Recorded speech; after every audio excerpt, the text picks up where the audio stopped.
Buenas tardes. Gracias por vuestra asistencia y vamos a inaugurar hoy el ciclo de conferencias de la Academia de Notariado, el curso 2023-2024. Tenemos para esta inauguración el gusto y honor de presentarles a doña María Dolores Pérez Pino, jefa del Gabinete Jurídico de la Junta de Andalucía. Es licenciada por la Universidad de Sevilla, con especialidad en Derecho Administrativo y Constitucional y de la Unión Europea. Y es licenciada en la Junta de Andalucía desde 2002 y su actual puesto como jefa de gabinete jurídico desde 2021. Nos va a hablar sobre los principales desafíos en materia de ordenación del territorio y urbanismo en Andalucía tras la lista y su desarrollo reglamentario. Pues cuando quiera, pues buenas tardes. Es para mí un honor estar aquí hoy ante todos ustedes y un verdadero privilegio que con mi conferencia se dé inicio al curso notarial del año 23-24. Mi agradecimiento más sincero al presidente de la Academia Sevillana del Notariado y al ilustrísimo Colegio Notarial de Andalucía. Desde que tomé posesión en el Cuerpo de Letrados de la Junta de Andalucía, he sido consciente de la responsabilidad que como servidora pública asumía. De ahí que la sujeción al principio de legalidad haya presidido toda mi actuación desde entonces y cobre mayor intensidad en este momento en el que asumo el cargo de jefa del Gabinete Jurídico de la Junta de Andalucía. Solo a la ley, decía García de Enterría, los hombres deben la justicia y la libertad. Por tanto, los operadores jurídicos, ya seamos de ámbitos públicos o de ámbitos privados, no solo nos debemos a la ley, sino que debemos trabajar de forma constructiva y permitir su mejor aplicación. De ahí que comenzar este curso notarial con la exposición de una ley como esta, en un compendio normativo que muy bien podría asemejarse a las etimologías de San Isidoro, no solo es un reto al que me enfrento con el mayor de los respetos, sino una muestra del compromiso que esta institución desde antaño tiene asumido con el ordenamiento jurídico.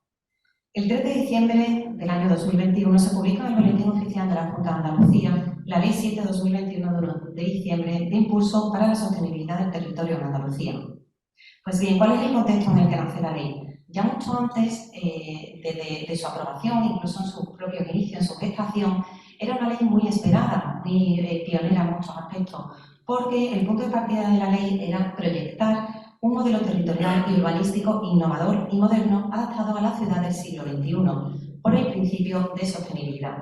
Un modelo que nada tiene que ver con el urbanismo antiguo, pero que nace precisamente de las debilidades, de la rigidez del urbanismo anterior y al que quedaba sometido el sistema, porque se veía claramente que el sistema no avanzaba a la misma velocidad que lo hacía la propia ciudad o las necesidades de la ciudad.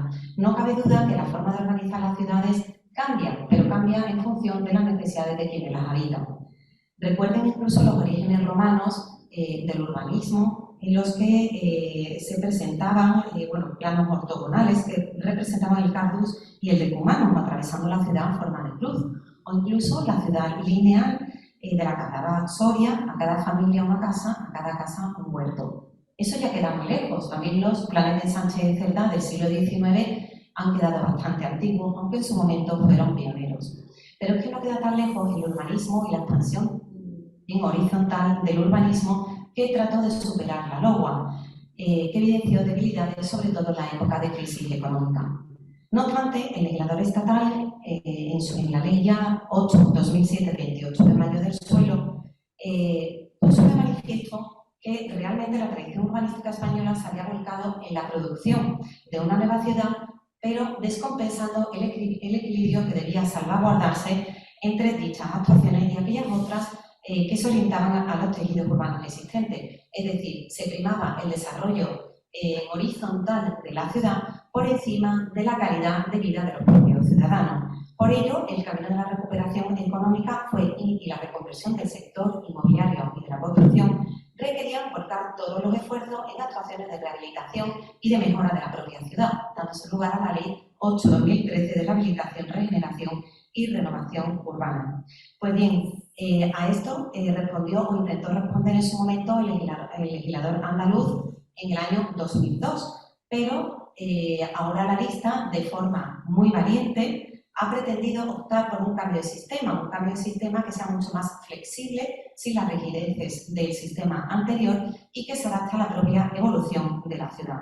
En este contexto nace la lista y se aprueba su reglamento mediante decreto 550/2022 de 29 de noviembre. De ahora en adelante, ¿qué denominaremos relista? Pues bien, es verdad que una ley tan ambiciosa como esta da lugar o ha podido dar lugar a diferentes discrepancias doctrinales y alguna crítica, pero no cabe duda que era una ley muy necesaria ante la realidad del territorio andaluz. Voy a intentar hacer un repaso por los diferentes bloques de la ley y, a mi juicio, lo que suponen las novedades más importantes y los verdaderos retos y desafíos que se nos plantean a todos los operadores jurídicos. Primero, un nuevo concepto del territorio y del urbanismo hacia una ordenación sostenible. Tras la lectura de la exposición de motivos de la ley, podemos concluir que lo que pretende la lista es abordar un modelo de ciudad sostenible, compacta y regeneradora de la ciudad existente, pero con un eje fundamental que es el principio de sostenibilidad. Ya lo dijo también el Tribunal Supremo en su sentencia del 30 de octubre del año 2018. Por tanto, de un lado se continúa con la línea iniciada por el legislador básico, primando actuaciones de reforma y de regeneración, pero en todo caso prima como eje y como sostén de toda la normativa el principio de sostenibilidad. Recuerden también que la sostenibilidad ambiental es un criterio y un objetivo prioritario de la Agenda 2030 y de la medida de cambio climático. Es verdad que la LOGUA ya abordaba ciertos aspectos relativos a la mejora y a la rehabilitación de las ciudades, pero la lista va mucho más allá. La lista hace referencia a un derecho a la ciudad en el que no solamente es necesario una rehabilitación de la ciudad ad intra o una mejora de la ciudad, sino que existe verdaderamente, se consagra un derecho a la ciudad que le permita mantener una identidad propia partiendo de sus propias características históricas, económicas o sociales. Pues bien, resulta muy significativo todos los criterios de sostenibilidad que se recogen a lo largo del articulado de la ley, como por ejemplo los que aparecen recogidos incluso en los artículos 78 y siguientes de la revista. Ahora bien, ¿realmente nos encontramos ante una ordenación sostenible? Esta es la principal cuestión o la principal pregunta que se plantean muchos operadores jurídicos, porque ese es el propósito de la ley, la sostenibilidad y el eje del que parte. Pero ¿realmente será efectiva esa sostenibilidad? Verdaderamente la ley persigue una ciudad compacta, de un lado, y como eje transversal el principio de sostenibilidad. Pero a lo largo de su articulado hay algunas regulaciones que podrían debilitar en cierto sentido ese principio de sostenibilidad. Por ejemplo, la posibilidad de nuevas urbanizaciones en suelo rústico común, aun cuando sean necesarias para atender y garantizar las necesidades de crecimiento urbano, y además se limitan a terrenos que sean colindantes. Es verdad que son tan amplias las excepciones que podría darse lugar a una expansión no controlada. Por otra parte, también es verdad que se regulan en la lista usos sobre suelo rústico, pero no solamente usos ordinarios, sino también usos extraordinarios que podrían debilitar, como decimos, ese concepto de sostenibilidad. No obstante, estoy convencida que la ley tiene un sistema de pesos y contrapesos que permitirá controlar que precisamente no se produzcan esos asentamientos donde no se quieren producir y no se vulneren la protección del suelo rústico. Pues bien, en segundo lugar debemos abordar el régimen jurídico del suelo.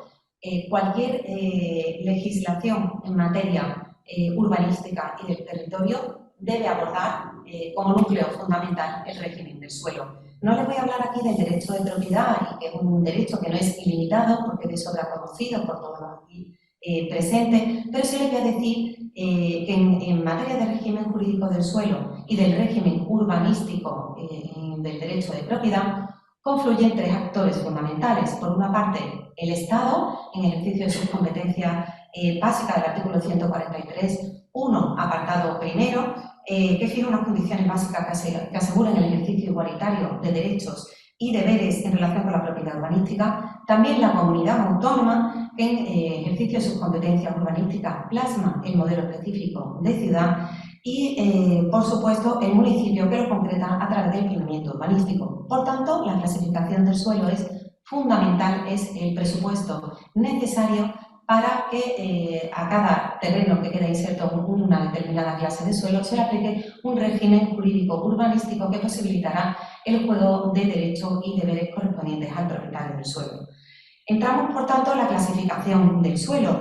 Como decimos, hoy día no existen ya dudas competenciales respecto al ámbito del que dispone la comunidad autónoma para regular esta materia en relación con las competencias que corresponden al Estado. Ya vimos en la sentencia del Tribunal Constitucional 61/1997 de 20 de marzo que claramente puso de manifiesto que el Estado debe limitarse a enunciar los grandes supuestos en que pueda encontrarse el suelo a efectos de anudar las condiciones básicas del ejercicio del derecho de propiedad, de tal manera que la categorización del propio suelo queda a la libre elección de las comunidades autónomas. Pues bien, la LOGUA, en su momento, sí que ejerció la competencia en este sentido y diferenció dentro del suelo urbano, el suelo urbano consolidado y no consolidado, y dentro del suelo urbanizable, sectorizado y no sectorizado. A lo que se añadía el suelo no urbanizable, especialmente protegido por planificación territorial o urbanística, de carácter natural o rural, y también se hace referencia al hábitat rural diseminado.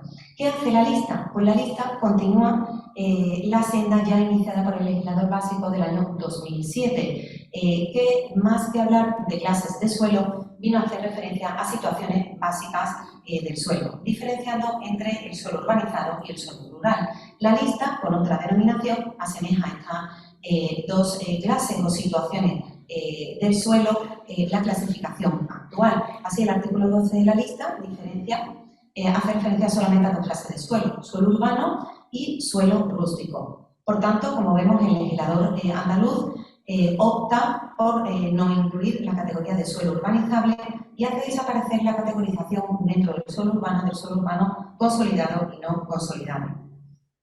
Es verdad que esta nueva regulación de la clasificación de suelo ha suscitado alguna controversia doctrinal. No obstante, a mi juicio, es una regulación mucho más ágil, de tal manera que se permite ya la transformación de los suelos a través de las transformaciones urbanísticas, de las actuaciones de transformación urbanística o de las actuaciones urbanísticas, no vinculadas ya al propio planeamiento. ¿Qué ocurría? Que con el sistema anterior, para proceder al desarrollo de estos terrenos, era necesario al final, en muchas ocasiones, acometer modificaciones del propio plan que diseñaba pro futuro cuál iba a ser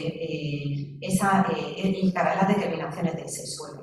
Por tanto, la regulación que se ofrece actualmente, simplemente diferenciando entre suelo urbano y suelo rústico, es una clasificación mucho más dinámica y más ágil, y que permitirá que no se formen bolsas de suelo sin desarrollar como ocurría en la legislación anterior.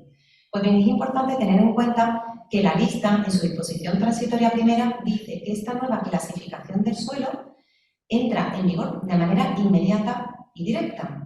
Es decir, desde la entrada en vigor de la lista, el suelo pasa a clasificarse en suelo urbano y en suelo no urbanizable, como veremos a continuación.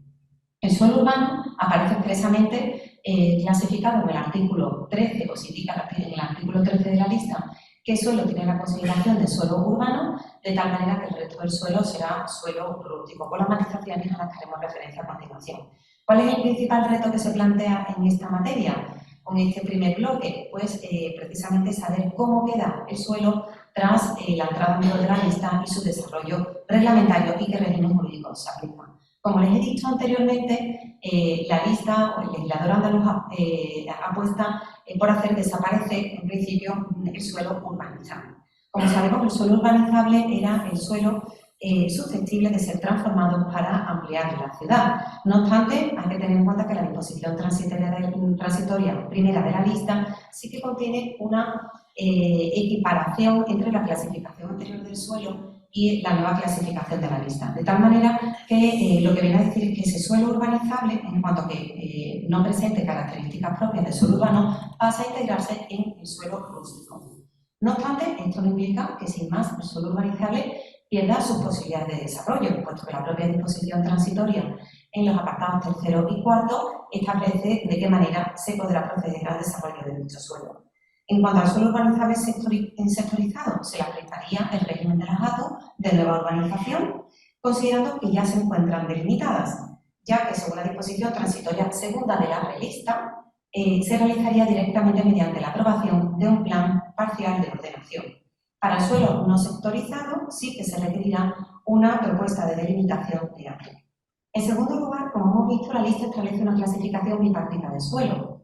Por una parte tenemos el suelo urbano, que como todos ustedes saben, es un concepto reglado, de tal manera que el suelo urbano sea aquel que el legislador diga que es suelo urbano. Así aparece expresamente recogido en el artículo 13. Se ha criticado también por algún sector de la doctrina la desaparición del suelo urbano consolidado y no consolidado. No obstante, hay que tener en cuenta que la lista sí que viene a recoger en las disposiciones transitorias en qué situación quedarían tanto el suelo urbano consolidado como no consolidado. Es importante tener en cuenta que el hecho de que no exista una categorización ahora en la lista del suelo urbano obedece a que en la práctica se producía al final la descategorización o desconsolidación del suelo urbano, simplemente por la modificación de un planeamiento que hacía que perdiera esa condición. Por tanto, la lista, mirando ya a la regulación que hacía el legislador básico del año 2007, consideró que aportaba mayor seguridad jurídica que directamente no existiera dicha categorización, porque al final lo que determinaba era una aplicación de una sujeción de manera mucho más rígida al planeamiento vigente. Por tanto, la disposición transitoria primera en el apartado segundo identifica cuál es el suelo urbano no consolidado de la LOGUA y la disposición transitoria segunda del relista establece que aquellos casos en los que no se cuente con ordenación pormenorizada aprobada, su ordenación correspondería al instrumento de ordenación detallada de la actuación de transformación urbanística. Eso es lo que se refiere al suelo urbano. Pero, desde luego, la apuesta del legislador andaluz es el suelo rústico. Sobre el suelo rústico gira prácticamente toda la regulación más novedosa que se hace en la lista. Según lo previsto en la disposición transitoria primera, en el suelo rústico quedaría integrado no solamente el suelo urbanizable al que anteriormente hemos hecho referencia, sino también el resto del suelo que no tenga la condición de suelo urbano por aplicación del artículo 13 de la lista, que quedaría integrado en alguna de las categorías de suelo rústico a que se refiere el artículo 14. Pues bien, el suelo rústico será especialmente protegido por legislación sectorial. El suelo rústico preservado por la existencia acreditada de procesos naturales o actividades antrópicas, teniendo en cuenta que deberá acreditarse siempre dicha condición. Aquí incluiríamos el suelo no urbanizable de especial protección. En tercer lugar, el suelo rústico preservado por la ordenación territorial y urbanística, donde quedarían integrados los suelos de especial protección por planificación de la antigua LOGUA, y el suelo rústico común. La diferencia entre los suelos rústicos protegidos y preservados es que el primero tiene un carácter permanente y el preservado, sin embargo, supone una excepción a la cláusula de irreversibilidad. Al margen de estas cuatro categorías aparece el hábitat rural diseminado, que no es una categoría dentro del suelo rústico, sino que al final es una apuesta del legislador por el suelo rural andaluz y por la situación en la que se encontraba. En cuanto a los usos de suelo rústico, otra de las novedades que se introduce por la lista, pero claro, aquí el reto mayor o el desafío del legislador será interpretar y acotar esos usos de manera que no se produzca una merma en el principio de sostenibilidad, como anteriormente he comentado. La disposición transitoria cuarta de la ley señala que los municipios que van a entrar en vigor de la ley no cuenten con planeamiento general. En dicho municipio, el suelo se clasificará en urbano o rústico con una regla de las determinaciones de la lista previstas en los artículos 13 y 14. En cuanto al régimen urbanístico de la propiedad del suelo, ya sabemos que los derechos y deberes aparecen regulados en la legislación básica estatal, en el artículo 11 del texto refundido de la ley del suelo del año 2015, y no hay grandes novedades en este punto. Tercer bloque, ordenación territorial y urbanística, un reenfoque del planeamiento.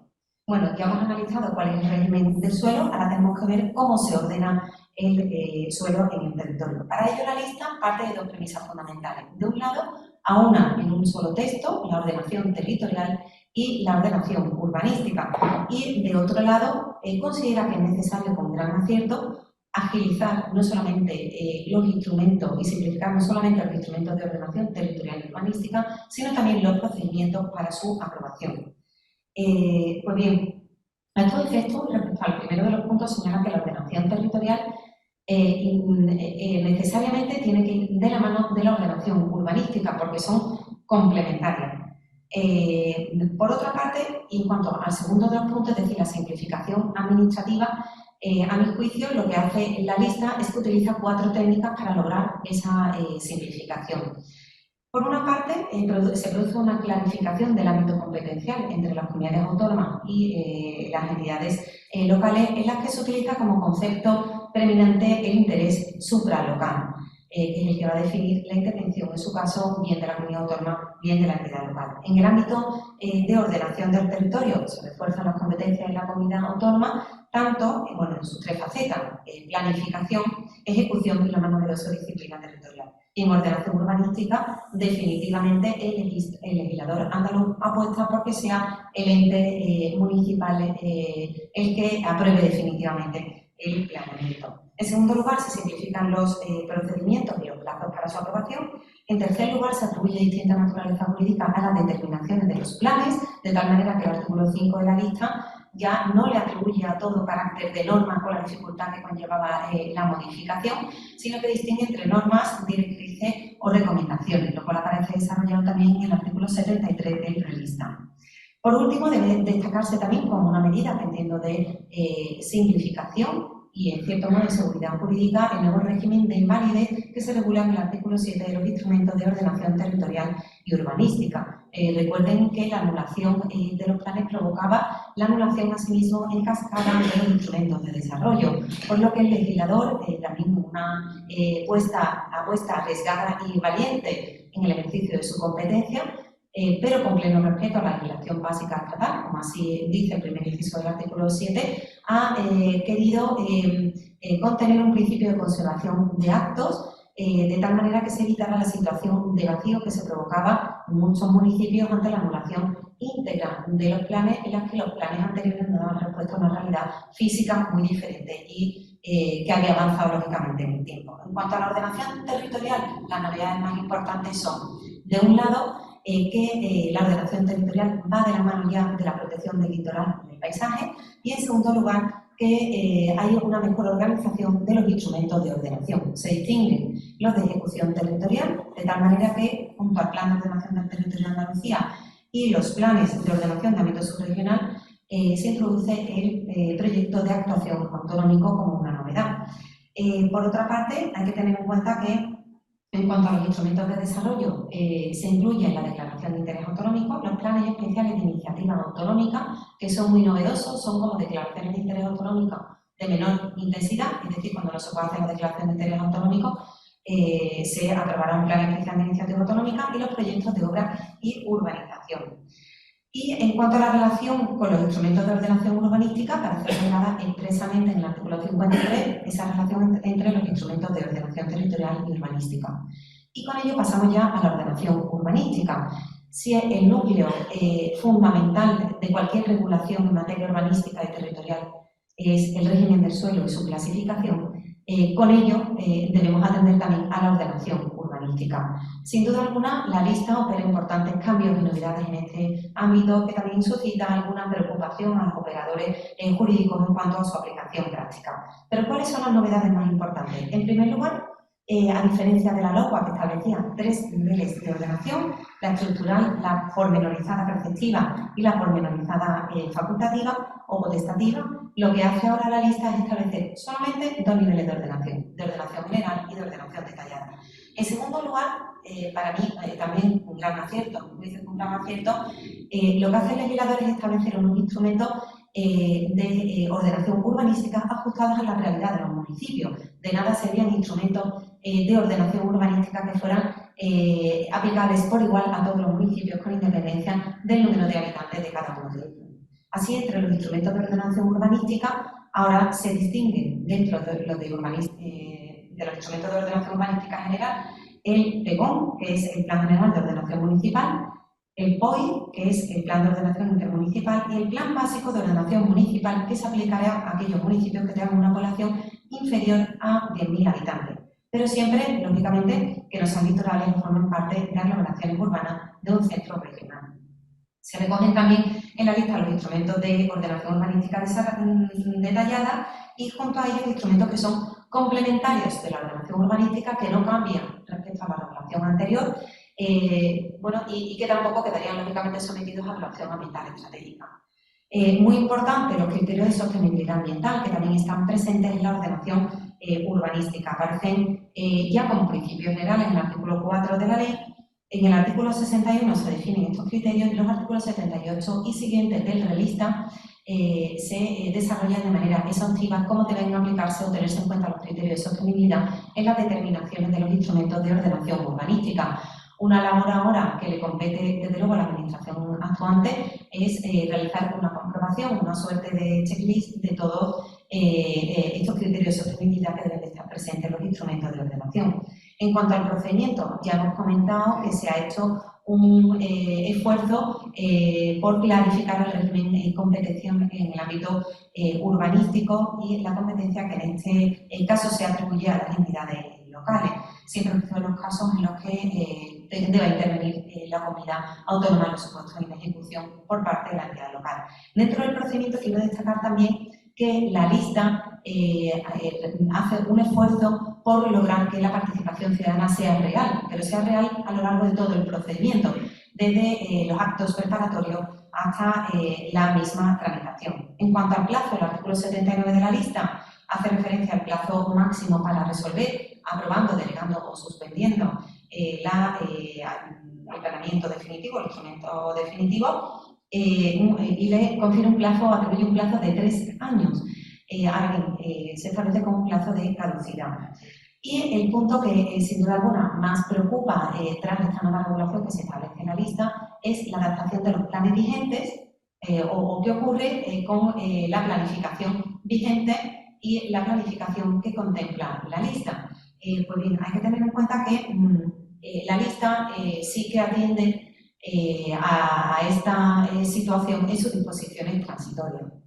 No obstante, es verdad que hay que hacer un ejercicio de análisis complementario, no solamente de las disposiciones transitorias que regulan lo que ocurre con el planeamiento vigente, sino también con el régimen jurídico del suelo o la clasificación del suelo que tiene eficacia inmediata o entra en vigor de manera inmediata desde la aprobación de la ley. De tal manera que nos encontramos que la lista distingue entre el planeamiento ya vigente, atiende a un principio de continuidad o de mantenimiento, de tal manera que el planeamiento, según la disposición transitoria segunda de la lista, continuará vigente hasta que culmine su ejecución o bien hasta que se apruebe un nuevo instrumento de ordenación urbanística adaptado ya a la lista.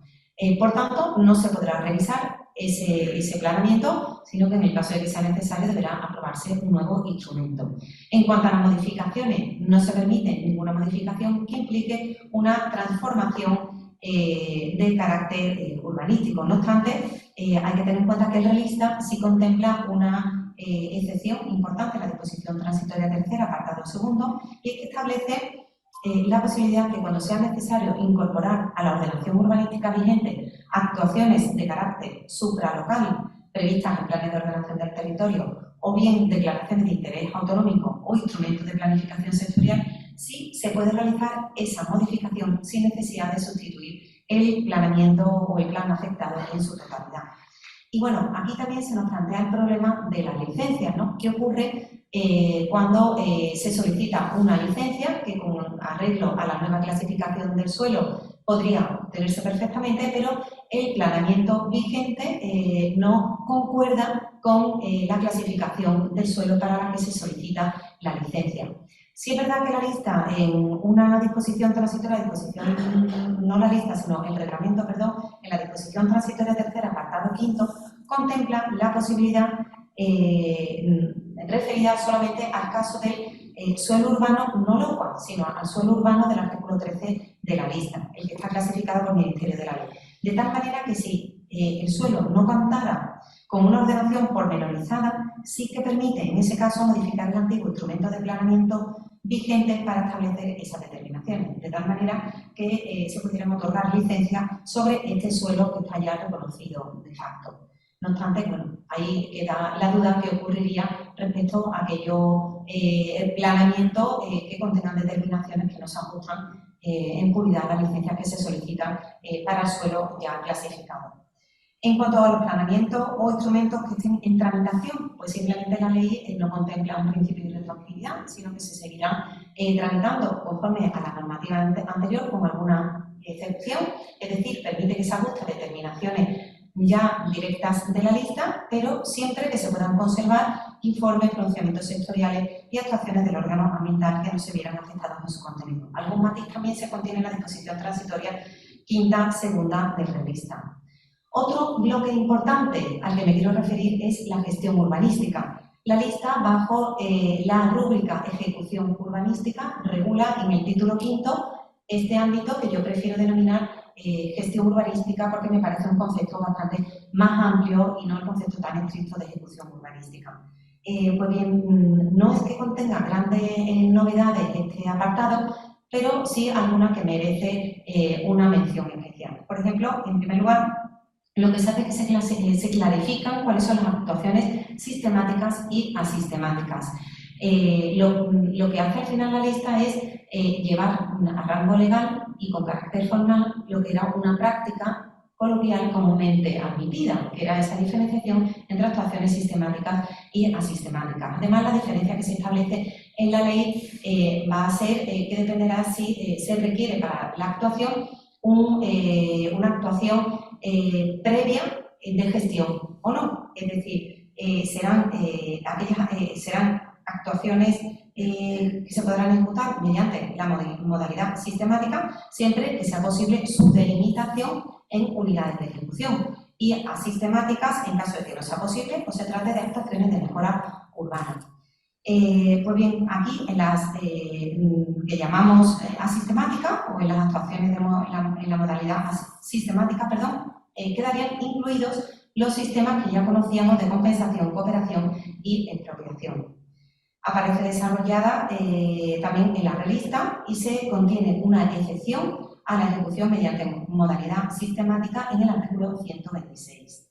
En cuanto a las actuaciones asistemáticas, lo más novedoso que contempla la regulación actual es el concepto de entidad de urbanización previsto en el artículo 111 y el proyecto de distribución de cargas del artículo 112 de la lista. En segundo lugar, resulta también de máximo interés la nueva regulación que se hace de los sujetos legitimados. Se fomenta la colaboración pública y privada, pero adquiere especial relevancia el concepto de agente urbanizador. Efectivamente, la actividad de ejecución es evidentemente pública, pero en el caso de la gestión privada contempla la ley dos posibilidades. Gestión directa a través de las propias personas propietarias incluidas en el ámbito de actuación, a través de entidades urbanísticas colaboradoras, pero también la gestión indirecta, que quizás es lo más novedoso de la regulación, porque al final se articula a través de personas físicas o jurídicas que no son los propietarios del suelo y se hace además en base a un principio de pública concurrencia en lo que viene a denominarse el agente urbanizador. Todo ello tiene su justificación en la libertad de empresa y en la libre competencia.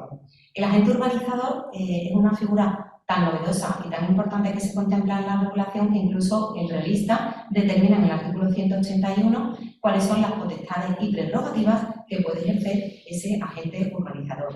Junto a ello, tenemos que decir también que la ley incluye la figura del cooperador o coadyuvante con el urbanizador, que son al final las empresas urbanizadoras que asumen la financiación de la actuación. En tercer lugar, otro principio fundamental en este bloque es la distribución de cargas y de beneficios. Lógicamente, es un principio dentro de la actuación de ejecución urbanística, recogido en el artículo 88, y se mantiene en la nueva regulación. Lo único que ocurre es que el legislador lo reajusta ya no a las áreas de reparto, sino a las unidades concretas de ejecución.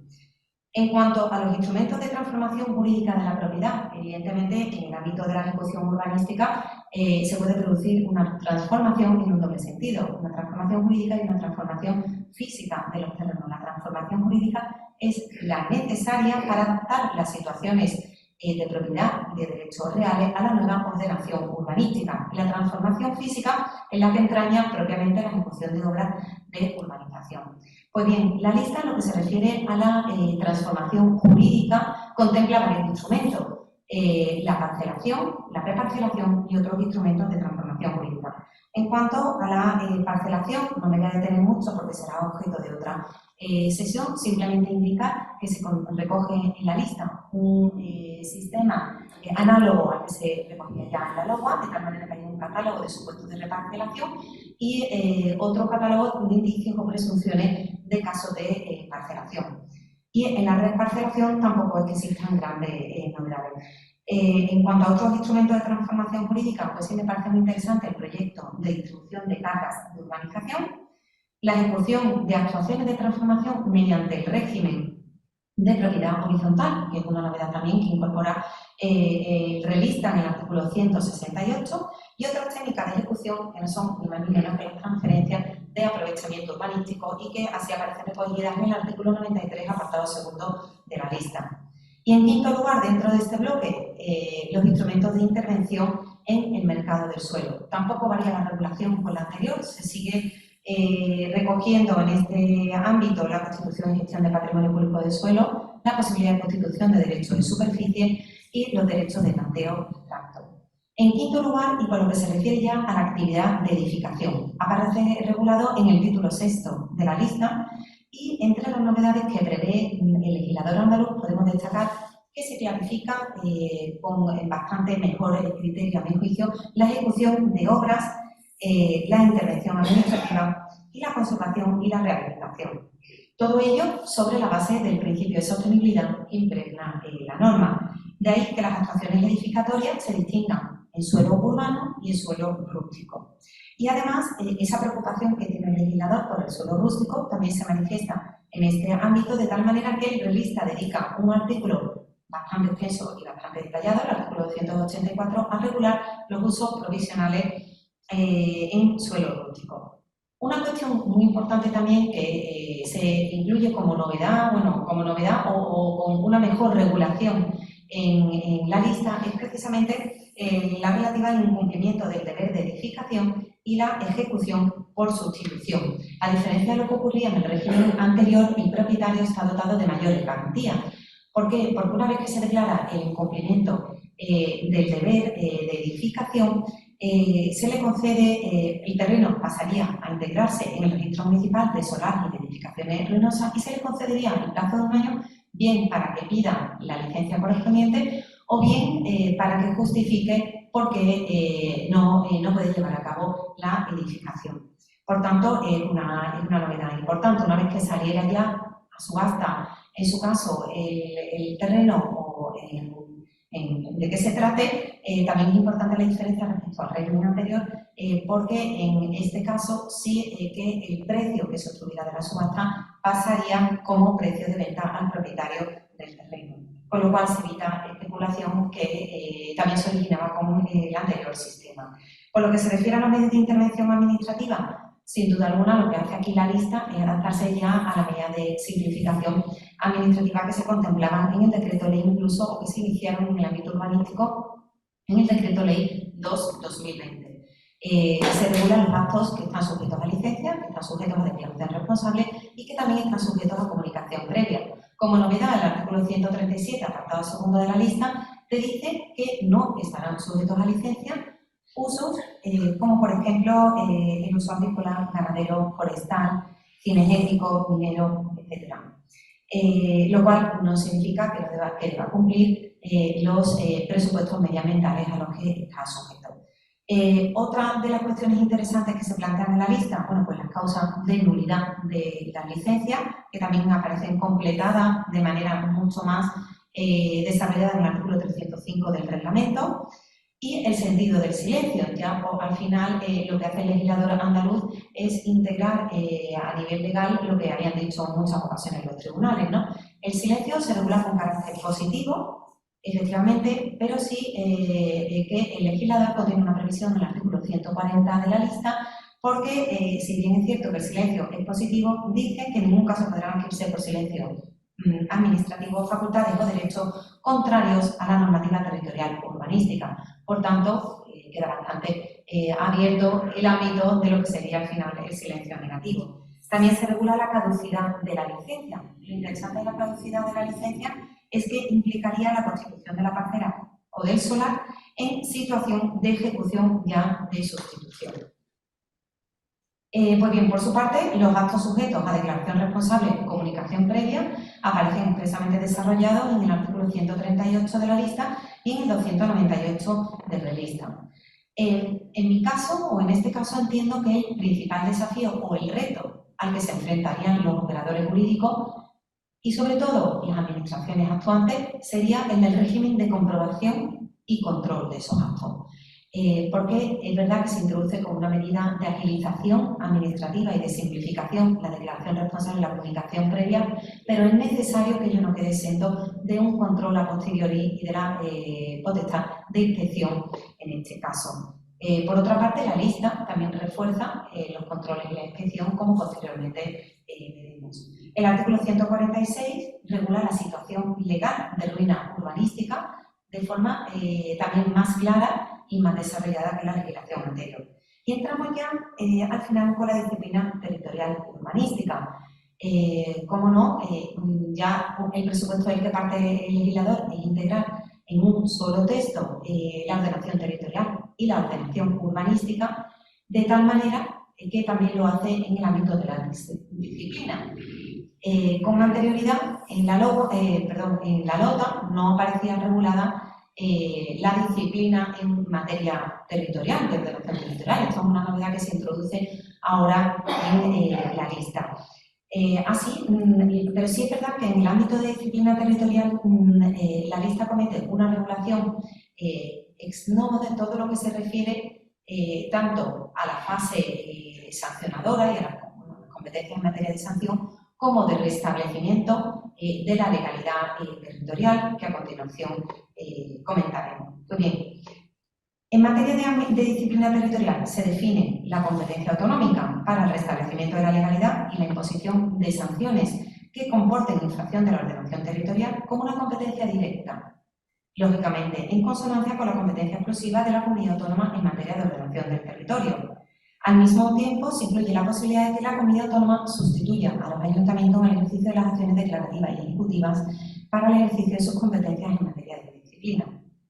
En segundo lugar, se distinguen en la lista las potestades que se ejercitan en el ámbito de disciplina, de tal manera que se alude a la intervención administrativa, a la que hemos hecho referencia anteriormente, pero que ahora se regula en el título anterior. La intervención administrativa, en este caso, pasa a regularse en el título anterior a la ley y no en materia de disciplina. También se hace referencia a la potestad de inspección, al restablecimiento de la legalidad territorial y urbanística y a la sancionadora. En cuanto a la potestad de inspección, sí quiero resaltar también como novedad que ya tiene un reflejo claro en el texto legal la posibilidad de que, o la facultad que tienen los inspectores, de realizar visitas y levantar actas. Como no, era necesario que para que puedan actuar los inspectores se les dote de los medios necesarios también establecidos a nivel legal. Además, se refuerza la actuación inspectora con la creación del cuerpo de subinspectores de ordenación del territorio, urbanismo y vivienda. En cuanto al restablecimiento de la legalidad territorial urbanística, debe tenerse en cuenta, como todos los que están aquí ya saben sobradamente, que no tiene carácter sancionador. Tiene por objeto restaurar la situación al estado anterior. Como novedad que incluye la ley, el artículo 152 contempla medidas provisionales en el restablecimiento para garantizar la total interrupción de la actividad. ¿Qué medidas provisionales son esas? Por ejemplo, el precintado, la suspensión de los suministros, la retirada de material, medidas provisionales que son esenciales para el buen fin del procedimiento de restablecimiento de la legalidad territorial y urbanística. Además, hay que tener en cuenta que la lista introduce un procedimiento específico en materia de restablecimiento de legalidad territorial y urbanística para aquellas actuaciones que no estén necesitadas de licencia, que se completa con la regulación de lista que diferencia algunos casos dependiendo de si no existe título preceptivo o se contravenga el título que amparaba la actuación, existe título habilitante pero es ilegal, y los casos de declaración y comunicación previa. En materia sancionadora, ¿qué podemos destacar? Pues bueno, la simplificación de los tipos básicos de las infracciones y de las sanciones y la incorporación de infracciones y sanciones que se habían incluido ya antes a través del Decreto Ley 3/2019 de 24 de septiembre. Y con esto llego ya al fin de mi exposición. He intentado hacer un repaso por todos los bloques más importantes de la lista, con sus novedades y los diferentes desafíos que se plantean a los operadores jurídicos. Sí les quiero decir que esta es una regulación ambiciosa, es una regulación innovadora. Basta con apreciar una ley muy extensa y un reglamento que ocupa casi 500 artículos para que veamos y reconozcamos el innegable esfuerzo que ha hecho el legislador de una manera tan ambiciosa, pero también comprometida con la realidad de la situación del territorio andaluz.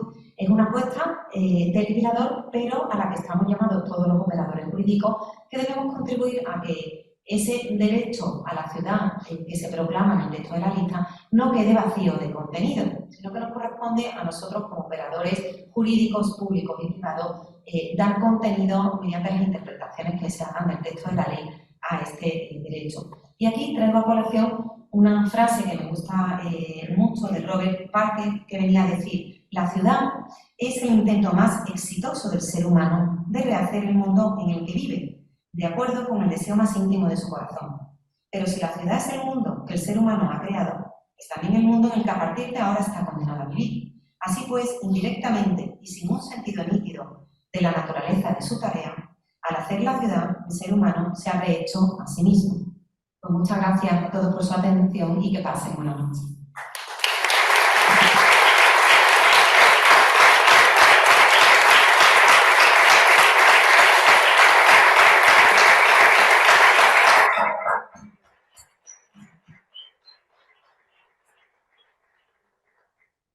Muchas gracias. Buenas noches. Vamos a tener un cóctel a la posible lista.